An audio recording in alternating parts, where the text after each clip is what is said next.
Welcome back. If you've just joined us, you're watching Channels Television celebrating 21 years of professional broadcasting. This is the news at 10. A reminder of our main stories now. State Security Service releases detained federal judges arrested over the weekend over corruption allegations. National Judicial Council criticizes arrest and detention of federal judges by State Security Service. Summons emergency meeting to discuss issue. President Muhammadu Buhari challenges National Economic Summit participants to come up with ideas that will address Nigeria's import dependency. And United Nations Secretary General seeks assistance for Haiti in the wake of Hurricane Matthew's devastation, says a massive response is needed.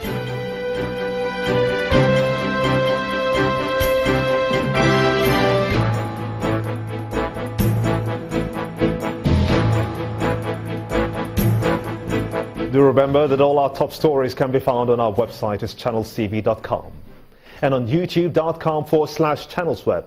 Log on to channelstv.com to view us live on your mobile device. You can also download the Channels TV app for Android, iOS and Windows phones from their respective stores. And besides the news and updates, the Channels TV app has an Eyewitness feature. We encourage you to use it to share those pictures, videos or news of happenings around you. Just install the app, then tap and swipe to reveal the Eyewitness menu and follow the instructions.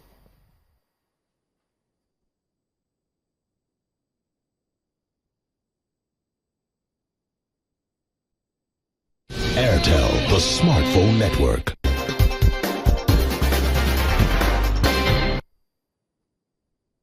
And now to some of the pictures you sent to our Eyewitness portal. Let's begin with this one from Lagos, showing a flooded road at the Airways junction in Apapa areas.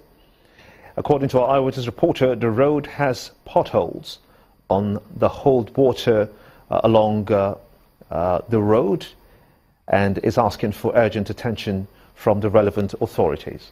Next is this one, also from Lagos State, showing a community in Iyano Ejigbo, also affected by floods. Our Eyewitness reporter says that movement around the community has become difficult because of bad drainage and wants the government to try to fix it. Still in Lagos is this picture showing a site of indiscriminate refuse dumping. Our Eyewitness reporter is worried about the health risk this poses to residents of the area and is encouraging individuals to be more health conscious. And away from Lagos State is this image of a long queue of vehicles on the Mina Suleja road. Our Eyewitness reporter suggests that this important road, which links the FCT to Niger State, should be dualized and expanded to accommodate more lanes and bring an end to the traffic gridlock. It's actually Earth Road. And finally is this image from Kaduna State showing an overcrowded bus. I want to thank you so much indeed for sending in those pictures, as we ask that you keep them coming.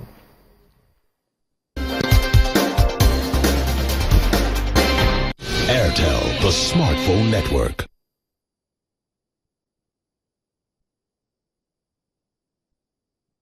Nigeria's former president, Chief Olusegun Obasanjo, has held another closed-door meeting with President Muhammadu Buhari in the presidential villa. Details of the meeting have not been made public, and efforts to make the former president talk to journalists proved abortive. The former president drove into the presidential villa at about 2 p.m. and made his way into the president's office for the meeting that lasted for about 45 minutes.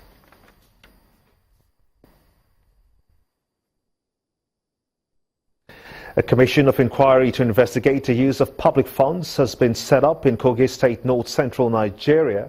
Inaugurating members of the commission at the State House in Lokoja, Governor Yahaya Bello says that the process will be void of victimization. The governor adds that the commission would probe the past administrations between May the 29th, 2003 and January the 27th, 2016. On August 27, 1991, Kogi State was carved out from Old Kwara and Benue states. 25 years down the line, the confluent state still lacks some basic infrastructure that states of its age currently boast of. This, observers have attributed to the mismanagement of funds meant for developmental projects. Here at the banquet hall of the government house, Lokoja, Governor Yahaya Bello supervises the inauguration of a 7-man panel of inquiry to probe the use of public funds by past administrations. I will not allow my personal interest to influence my official conduct or my official decisions.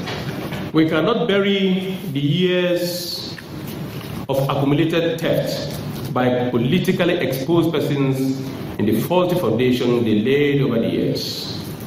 It is also not to disregard the accumulated hurt by the excluded citizenry and pretend it did not happen, or that they will forget.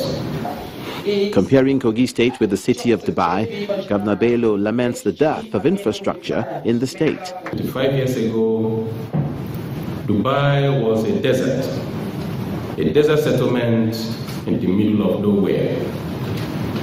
Today, Dubai is a global megalopolis, hosting some of the most advanced man-made technology and infrastructure on planet Earth. Kogi State, on the other hand, still ranks low on the global development map, along with the rest of Nigeria. The 7-man panel, headed by Justice Wada Umarano, has 3 months to submit its findings and recommendations. The ECOWAS Court of Justice sitting in Abuja has adjourned hearing for the 500 billion naira compensation suit filed against the federal government by victims of the Fulani herdsmen attacks in Benue State to November the 9th, 2016. This follows a motion on notice filed by the federal government seeking extension of time to allow it file all processes and a preliminary objection challenging the suit.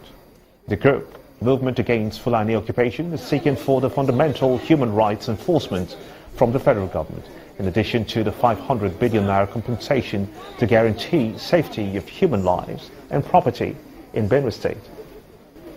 File our defense because we are out of time.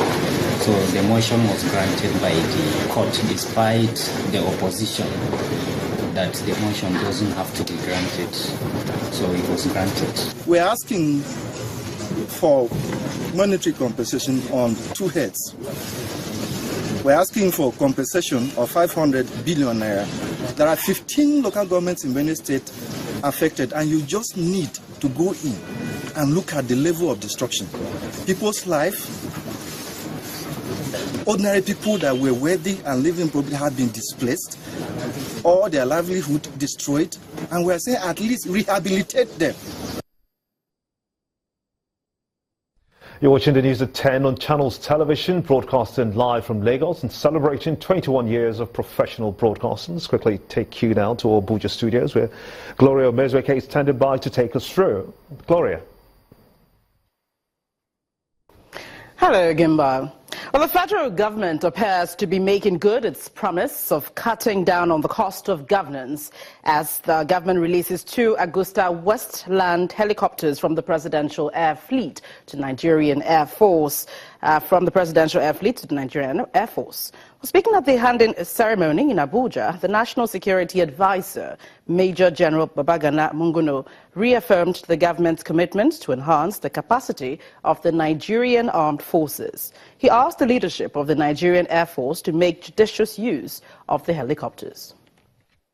The battle against insurgency and other national security threats is being enhanced as the federal government hands over 2 helicopters to the Nigerian Air Force. The 2 aircraft were taken from the Presidential Air Fleet in fulfillment of government's promise to cut down on the cost of governance.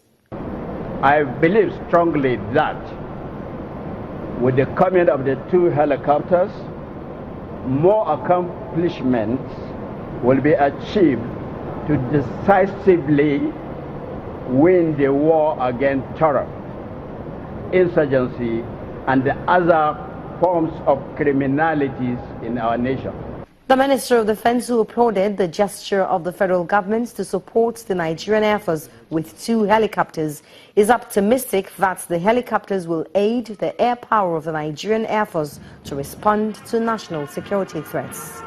This gesture is in fulfillment of Mr. President's promise to reduce costs on the amount expended on the presidential air fleet by downsizing the fleet. The Chief of Air Staff pledged the commitment of the force to redouble its effort in the fight against insurgency. This gesture will no doubt impact positively on the morale of troops that are fighting in the northeast. One of the helicopters will be configured and be deployed as an air ambulance, while the second helicopter will be configured and deployed as troop carrier. The Augusta Westland 101 and 102 helicopters handed over to the Nigerian Air Force are rugged helicopters used in civil and military applications. The 2 helicopters have ballistic defense capabilities and are equipped with defensive aid against some forms of missile attacks. As activities of insurgents in the troubled northeast region becomes less rampant, the Nigeria police has begun a peace-building process among the people in Yobe State. The command has taken the initiative to academic institutions across the state, preaching community confidence and requesting full participation of the people in the peace-building process.